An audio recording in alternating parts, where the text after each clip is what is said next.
Assalamu алейкум, урматтуу мекендештер. Азыр болсо биздин жалпы Лейлек районунун жана Сүлүктүү шаарынын 1984 жылы туулган эр азаматтары биримдикте ынтымакта ошо кичи мекенине 100дөн ашуун заманбап мебелдерди даярдашкан. Мебелдер мына досубуздун өзүнүн цехинде жасалган.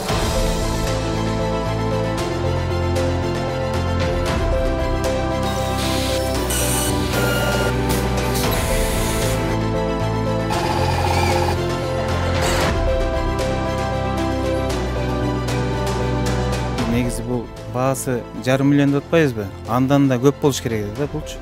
Бүт арзандатып келип отуруп, ошо жарым миллионго келди да. Кызматыбыз эл жер үчүн бардыгы даярбыз. Бишкектеги, Айылдагы жана чет жактагы достордун баары колдоо көрсөттү.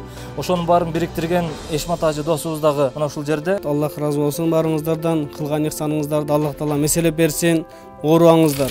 Мына азыр учурдагы кырдаалга байланыштуу ушул мебелдерди жергебизге жөнөтүп атабыз. Негизги максат мына ушул жерде балдарды айтып калышты. Эч ким ушул COVID-19 менен ооруп ал жерге түшпөй эле бул мебелдер буюрса келечекте төрөт үйлөрүндө кызмат кылсын деген да бир жакшы ниети бар балдардын. Тосуп алыңыздар.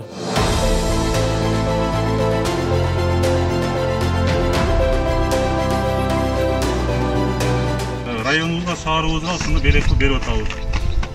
Керегине жаратсын, анан элибиз оорубасын. Мен райондун жетекчиси катары райондун элинин атынан, администрациянын атынан 1984 жылы туулган Лейлек Сүлүктүү жаштарынын бардыгына терең ыраазычылык билдирем.